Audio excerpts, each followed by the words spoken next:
Yo, what's going on, guys? Mush back at it with another video, here to go over an absolutely awesome new Steam game deal from our good friends over at Green Man Gaming. On top of that, they got a great publisher sale from Square Enix, one of my favorite publishers in gaming, and they've got some great deals from them, especially if you're an XP member. I'll be going over the XP member prices since they're considerably cheaper, and at this point, most people watching my content, I feel like, are XP members. So with that being said, let's get right into it, and let's start off with the big deal. Not even a big deal. This is probably a game a lot of you guys own, but for those of you that don't, it is in the news cycle right now. Sleeping Dogs, the definitive edition, is $2.49. Yes, again, most of you guys, I would assume, own this game, but if you don't, I would highly recommend it. And why is it in the news cycle? Well, apparently, a movie is in development, an adaptation of Sleeping Dogs, which, thinking about it, I think Sleeping Dogs can make an incredible transition to the big screen. I'm not a big movie guy, but just thinking about the structure of Sleeping Dogs and a movie that would resonate with people, I think Sleeping Dogs could absolutely be adapted into a movie. And you've got, apparently, Simu Liu playing Wei Shen. Simu Liu is the main, he played the main character in Shang-Chi, I believe, and I'm not a big Marvel guy, but my boy that's super into Marvel always talks up like, bro, I know you don't give a damn about Marvel, but can you please watch Shang-Chi? He's been telling me about Shang-Chi for so long, and I think he's watched that movie several times, and he loved that movie, but yeah, so that gives me a little bit of positive hope on Sleeping Dogs, and I believe Simu Liu tweeted out that the hope was always do a movie and then a sequel game. You kidding me? All these years later, a sequel of Sleeping Dogs? You know I'd be all over that, but the game itself is fantastic, an open-world action-adventure game. More of a focus on the hand-to-hand combat than, let's say, a GTA. I just bring that up because the game is often called GTA in Hong Kong, but it's a really, really well-done game. Incredible sound design as well, soundtrack with it. It's just a phenomenal game, and as I think about that, Sleeping Dogs is a game that I absolutely have to do another playthrough of. My last playthrough, I want to say, was in the summer of 2021. Yeah, it was actually, it says last I played Sleeping Dogs was January of 2021. I remember playing it during the summer.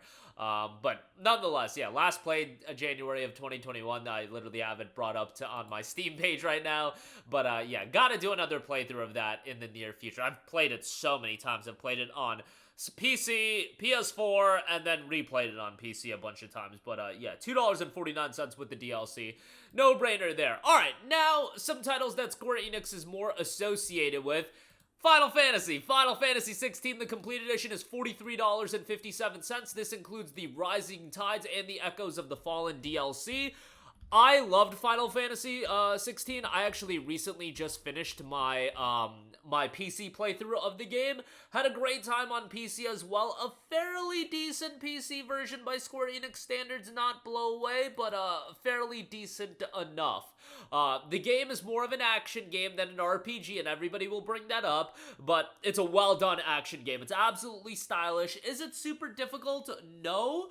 You do get a harder difficulty, the Final Fantasy mode, after you beat the game, and I gotta do another playthrough on PC in the Final Fantasy mode. I'll get to that eventually, but not trying to jump into another 40-50 hour experience right now with Final Fantasy, with the game I already beat multiple times at this point. But yeah, Rising Tides, Echo of the Fallen, $43.57, a hefty price point, but for all the content you're getting, I would say it's a good deal. Just make sure your PC is gonna be able to run the game. Final Fantasy XII, the Zodiac Age, $16.60. Loved Final Fantasy XII. I was one of the people that back in 2006 loved Final Fantasy XII back then, when it got a little bit of a mixed reception from the audience. Critically, it was received really well, and I feel like now people playing Final Fantasy XII, everybody seems to really like the game. The only drawback to the game, in my opinion, is the lackluster main character. Like, Vaughn isn't that compelling of a main character, but you've got other great characters like Ash and Balthier. Like, those characters are well done, but Vaughn at the helm of this story, I think he's just one of the weaker Final Fantasy MCs, especially comparing him to some of the greats like a Cloud, a Clive, so on and so forth. But yeah, $16.60 for that. Great deal. A lot of content there as well. Definitely check that out. Final Fantasy XIII, $5.31. I love Final Fantasy 13. It's a game that I constantly go back to and recommend. And, you know, I played through the game last summer, and I want to do another. I'm in the mood to do another playthrough of FF13. Not gonna do it anytime in the near future, but I love FF13. I should play 13 2 when Lightning Returns again, but 13 the original is the one that really captivated me. I played 13 2 when Lightning Returns, and I even like those games, but 13, loved the game. I think the cast is decent. Like, Saz is a cool character, and obviously, Lightning isn't a great character in terms of her character development. She's just a badass. She's a really cool character, but her character development and everything, like, she has character development, especially by the end of Lightning Returns. Like, she definitely has character development, but it's not, like, amazing. She's just, like, super cool. Like, that's why people like Lightning. She's badass, and that's all you need. That's sometimes all you need. Like, Vaughn, he doesn't get a lot of character development. He's not a great character, and Vaughn ain't a badass. So it's like, who cares? I just need the characters to be cool and be presented like a badass. That's what really Clive is. Clive gets some character development as well in FF16, but yeah, it's not like Lightning is this blowaway character. She's just really cool. But $5.31, I think it's a great deal. I like the paradigm system. I love the soundtrack. The story I thought was, you know, kind of wild at times and not really that great. It's fine, it's serviceable, but not the best FF story. But overall, I did really enjoy the game, so $5.31 on that. NieR Automata Game of the YoRHa Edition is $13.28. Really enjoyed NieR Automata. Thought it was a fantastic game. Should you play NieR Replicant? I mean, you should, just on the basis that it's a good game, but NieR Automata can be played as a standalone game, and you can enjoy it. Phenomenal soundtrack in the game, great gameplay, and yeah, pretty good story when you go through it multiple times and get the whole cohesive experience. But $13.28 on that, good deal there. Just Cause 3 XXL Edition, $3.49 on that. Over-the-top open-world action title. You know, if you want a game you can kind of mentally check out and just cause some mayhem, Just Cause 3 is exactly that. That's a really solid deal. Live Alive, 67% off for $16.60. Very good JRPG, a little bit interestingly done, where you have these different stories of these different characters that all intertwine and come back together. It's a well-done game. The individual campaigns are on the shorter side, but you've got quite a few of them to go through, so by the time you get to the end, it's not like an incredibly lengthy JRPG, which sometimes this is a little bit of a nice change of pace, but still a worthwhile game for $16.60. Definitely recommended, and it's got that great HD 2D look. Star Ocean the Second Story are a remake of Star Ocean the Second Evolution. Really good game.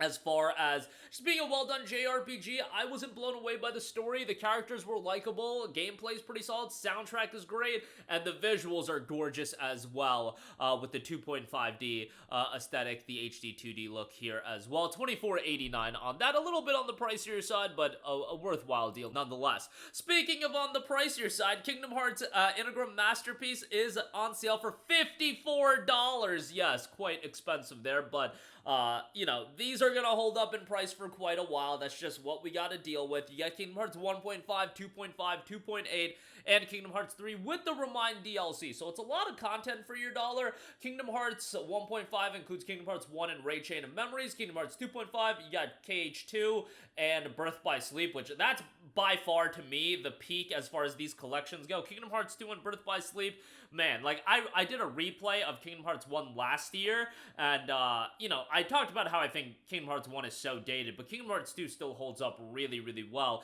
and Birth by Sleep is awesome on top of that. You got Dream Drop Distance as well, and Kingdom Hearts 3, while I have my criticisms with that game, still a decent game all the way through. Hopefully, Kingdom Hearts 4, day one on PC and Steam. I do believe it's gonna go that direction, so fingers crossed on that. Lastly, I do want to give a shout to their Star deal right now. 31% off for $27.51 is Helldivers 2. Been getting a lot of updates. One of the more enjoyable co-op experiences in recent memory, so y'all already know the deal with that. But that'll do it for me. Let me know all of your thoughts in the comment section down below. As always, thanks for watching, and I will catch you guys in the next one. Links to all of these deals in the description box below. And again, if you do buy anything, I get an affiliate kickback. So yeah, just wanted to get that in there, but I'll catch you guys in the next one. Peace.